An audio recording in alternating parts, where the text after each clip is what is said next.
Penguin Random House Audio presenta La vida después, de Abdulrazak Gurnah, narrado por Rafael King.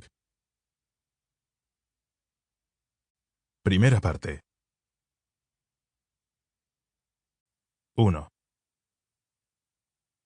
Jalifa tenía 26 años cuando conoció al mercader Amur Biashara mientras trabajaba para una modesta casa de préstamos, propiedad de dos hermanos guyaratíes.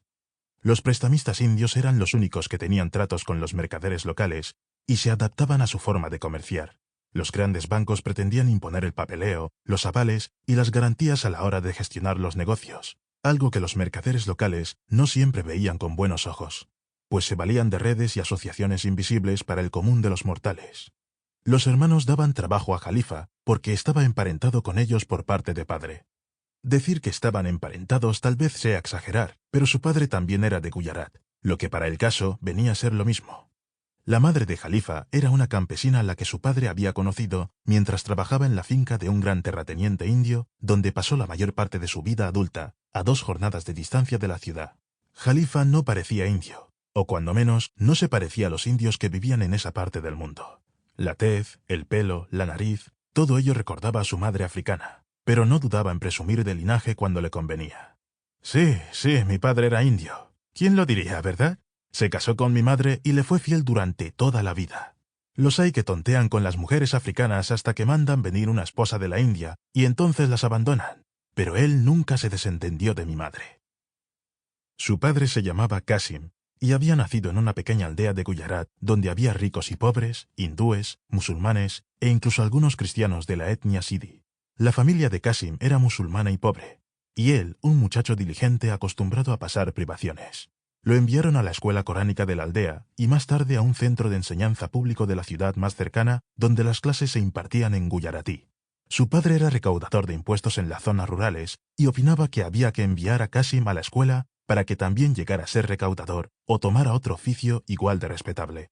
El padre no vivía con la familia, solo los visitaba 2 o 3 veces al año, por lo que la madre de Qasim había tenido que ocuparse no solo de los 5 hijos del matrimonio, sino también de la suegra, que estaba ciega.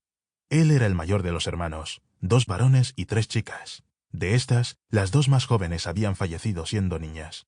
El padre les enviaba dinero de vez en cuando, pero debían valerse por sí mismos en la aldea y aceptar cualquier trabajo que encontraran.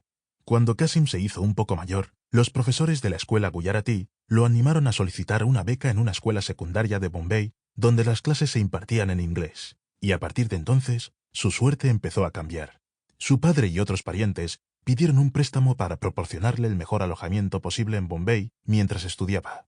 Con el tiempo, su situación mejoró porque alquiló una habitación en casa de un compañero, cuya familia lo ayudó a buscar trabajo dando clases particulares a estudiantes más jóvenes. Con las escasas annas que ganaba, contribuía a su manutención.